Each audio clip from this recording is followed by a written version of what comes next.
মাত্র 4 সপ্তাহে গ্যাসের দাম এতটা বাড়লো কেন? এবারের গ্যাস দামের ধাক্কা কেন 2022 সালের ইউক্রেন যুদ্ধের সময়কেও ছাড়িয়ে গেল? আমেরিকার সব স্টেটে একসঙ্গে গ্যাসের দাম বাড়ছে কেন? ইরান যুদ্ধ কিভাবে সরাসরি গ্যাস স্টেশনের পাম্পে প্রভাব ফেলছে? স্ট্রেইট অফ হরমুজ নিয়ে বাজারের ভয় এত বড় কেন? আপনারা দেখছেন TVN24 নিউজ নেটওয়ার্ক। সবশেষ আপডেটে স্বাগত জানাচ্ছি আমি তাসমিয়া টুম্পা। ইরানকে ঘিরে যুদ্ধ শুরু হওয়ার পর আমেরিকার জ্বালানি বাজারে যে ধাক্কা লেগেছে তার সবচেয়ে দৃশ্যমান প্রভাব এখন দেখা যাচ্ছে গ্যাস স্টেশনের পাম্পে। মাত্র কয়েক সপ্তাহের মধ্যে গ্যাসের দাম এমনভাবে বেড়েছে যা শুধু সংখ্যার বিচারে বড় নয়, সাধারণ মানুষের মানসিক চাপের দিক থেকেও ব্যতিক্রমী। ফেব্রুয়ারির মাঝামাঝি সময়ে প্রতি গ্যালন গ্যাসের গড় দাম ছিল প্রায় $2.90। মার্চের মাঝামাঝি এসে সেই দাম উঠে যায় প্রায় $3.70। অর্থাৎ 4 সপ্তাহের মধ্যে বৃদ্ধি প্রায় 80 সেন্ট বা আনুমানিক 27%। এই বৃদ্ধির মাত্রা বুঝতে হলে অতীতের সঙ্গে তুলনা দরকার। গত অন্তত 30 বছরে 4 সপ্তাহের ব্যবধানে এটি দ্বিতীয় বৃহত্তম গ্যাস দাম বৃদ্ধি। 2022 সালে ইউক্রেন যুদ্ধের শুরুতে যে দামের ধাক্কা দেখা গিয়েছিল সেটিকেও এবারকার লাফ ছাড়িয়ে গেছে। 2009 সালের অর্থনৈতিক মন্দার পর জ্বালানি বাজারে পুনরুদ্ধারের সময় যে উত্থান হয়েছিল কিংবা 1999 সালে ওপেকের উৎপাদন কমানোর ফলে যে দাম বাড়ে সেগুলোর তুলনায়ও বর্তমান বৃদ্ধি বেশি তীব্র। এর চেয়ে বড় লাফ দেখা গিয়েছিল শুধু 2005 সালে, যখন হারিকেন ক্যাটরিনার কারণে আমেরিকার জ্বালানি সরবরাহ মারাত্মকভাবে ব্যাহত হয়েছিল। এই পরিসংখ্যান কেবল অর্থনৈতিক গ্রাফের গল্প নয়, এর বাস্তব প্রভাব পড়ছে প্রতিদিনের জীবনযাত্রায়। আমেরিকার একজন সাধারণ চালক মাসে গড়ে প্রায় 1000 মাইল গাড়ি চালান। গ্যাসের দাম বেড়ে যাওয়ায় মাসিক যাতায়াত খরচও দ্রুত বাড়ছে। একটি হাইব্রিড গাড়ি যা প্রতি গ্যালনে প্রায় 52 মাইল যেতে পারে, তার মালিকেরও মাসে অতিরিক্ত প্রায় $16 খরচ হচ্ছে। গড় মানের একটি গাড়ি যা প্রতি গ্যালনে 25 মাইল চলে, তার জন্য বাড়তি ব্যয় প্রায় $32। আর বড় ট্রাক বা কম জ্বালানি দক্ষ যানবাহনের ক্ষেত্রে সেই চাপ আরও তীব্র। প্রতি গ্যালনে 17 মাইল চলা একটি ট্রাকের চালকের মাসিক অতিরিক্ত ব্যয় দাঁড়াতে পারে প্রায় $47। অর্থাৎ দামের এই পরিবর্তনটি সবার জন্য সমান নয়। যাদের গাড়ি বড়, যাদের কাজের কারণে বেশি দূরত্ব পাড়ি দিতে হয় অথবা যারা প্রতিদিন দীর্ঘ পথ যাতায়াত করেন তাদের উপর এর প্রভাব আরও বেশি। বিশেষ করে নিম্ন ও মধ্যম আয়ের পরিবারগুলোর জন্য এই বাড়তি খরচ মাসিক বাজেটে সরাসরি চাপ তৈরি করে, কারণ তাদের আয়ের তুলনায় জ্বালানির জন্য বরাদ্দ অংশ তুলনামূলকভাবে বেশি। ধনী পরিবার হয়তো অতিরিক্ত কয়েক ডলার ব্যয় সামাল দিতে পারে, কিন্তু কম আয়ের মানুষের জন্য সেটি খাবার, ওষুধ বা অন্য জরুরি খরচে কাটছাঁটের কারণ হতে পারে। গ্যাসের দামের এই উৎফলন শুধু কয়েকটি অঞ্চলে সীমাবদ্ধ নয়। আমেরিকার সব স্টেটে দাম বেড়েছে। কোথাও কোথাও তা 50 সেন্টের বেশি, আবার কিছু স্টেটে $1 বেশি।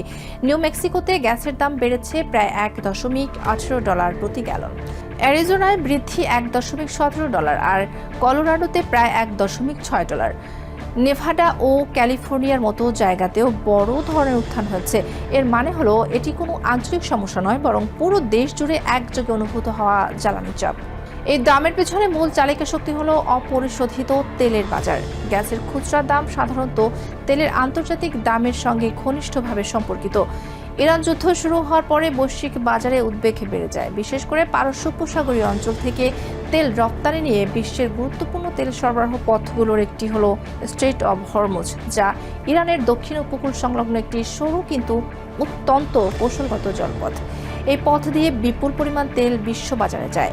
সেখানে সরবরাহ বিঘ্নিত হওয়ার আশঙ্কা দেখা দিলে বাজার সঙ্গে সঙ্গে প্রতিক্রিয়া জানায়, আর সেই প্রভাব দ্রুত পৌঁছে যায় গ্যাস স্টেশন পর্যন্ত।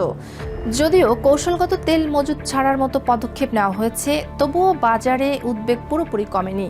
কারণ জ্বালানি বাজার শুধু বাস্তব সরবরাহ নয়, সম্ভাব্য ঝুঁকির প্রতিও তীব্রভাবে সাড়া দেয়। যদি ব্যবসায়ী ও বিনিয়োগকারীরা মনে করেন সামনে আরও বড় সরবরাহ সমস্যা হতে পারে, তবে দাম আগেভাগেই বাড়তে শুরু করে। বর্তমান পরিস্থিতিতে ঠিক সেটাই দেখা যাচ্ছে।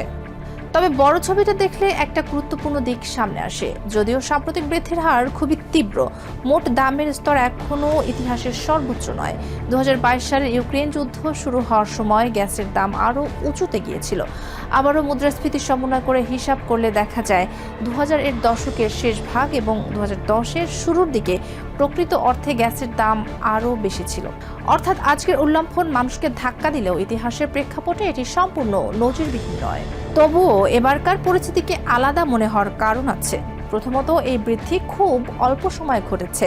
মানুষ সাধারণত ধীরে ধীরে বাড়া দামের সঙ্গে মানিয়ে নিতে পারে, কিন্তু কয়েক সপ্তাহে হঠাৎ বড় লাভ মনস্তাত্ত্বিকভাবে বেশি ধাক্কা দেয়। দ্বিতীয়ত, অনেক পরিবার ইতিমধ্যে খাদ্য, বাসা ভাড়া ও অন্যান্য নিত্য প্রয়োজনীয় পণ্যের উচ্চ মূল্যের চাপে আছে। তার উপর গ্যাসের দাম বাড়া মানে দৈনন্দিন জীবনের আরেকটি অপরিহার্য খরচের উপর নতুন চাপ। ফলে সংখ্যাগতভাবে দাম হয়তো অতীতের কিছু সময়ের চেয়ে কম, কিন্তু মানুষের অনুভূতিতে এই ধাক্কা বেশ তীব্র হয়ে ওঠে।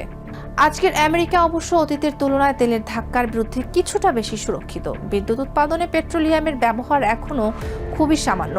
1980 সালে যেখানে বিদ্যুৎ উৎপাদনের উল্লেখযোগ্য অংশে তেল ব্যবহার হতো, এখন তা 1%-এরও নিচে নেমে এসেছে। অর্থাৎ তেলের দাম বাড়লেও বিদ্যুতের বিলের ওপর তার প্রভাব আগের তুলনায় অনেক কম। একই সঙ্গে দেশ জুড়ে গাড়িগুলো আগের চেয়ে বেশি জ্বালানি দক্ষ হয়েছে। আরও বড় পরিবর্তন হলো ইলেকট্রিক ভেহিকেলের ক্রমবর্ধমান ব্যবহার, যা কিছু পরিবারকে পেট্রোল বাজারের ওঠানামা থেকে আংশিকভাবে দূরে রাখছে। এখন রাস্তায় প্রচুর পুরনো, কম জ্বালানি দক্ষ গাড়ি চলছে। অনেক পরিবার অর্থনৈতিক কারণে নতুন বা বেশি দক্ষ গাড়িতে যেতে পারছে না। আবার অনেক অঞ্চলে গণপরিবহন দুর্বল, ফলে গাড়ি ছাড়া দৈনন্দিন জীবন চালানো কঠিন। এইসব মানুষই গ্যাসের উচ্চ দামের সবচেয়ে বড় বোঝা বহন করে। তারা শুধু একবার নয়, প্রতিবার ট্যাঙ্ক ভরার সময়ই সেই চাপ অনুভব করে। সব মিলিয়ে গ্যাসের দামের সাম্প্রতিক উল্লম্ফন অর্থনীতির একটি সংখ্যাগত ঘটনা হলেও এর প্রভাব গভীরভাবে সামাজিক। এটি দেখিয়ে দিচ্ছে আন্তর্জাতিক সংঘাত কিভাবে খুব দ্রুত সাধারণ মানুষের নিত্যদিনের খরচে ঢুকে পড়ে। ইরান যুদ্ধ, তেল সরবরাহের অনিশ্চয়তা, বৈশ্বিক বাজারের উদ্বেগ এবং স্থানীয় পাম্পের দাম সবকিছু একে অন্যের সঙ্গে যুক্ত। আর যতদিন সে অনিশ্চয়তা থাকবে, ততদিন আমেরিকার বহু ড্রাইভারের জন্য গ্যাসের দাম শুধু একটি সংখ্যা হয়ে থাকবে না, এটি হয়ে থাকবে প্রতিদিনের আর্থিক দুশ্চিন্তার অংশ।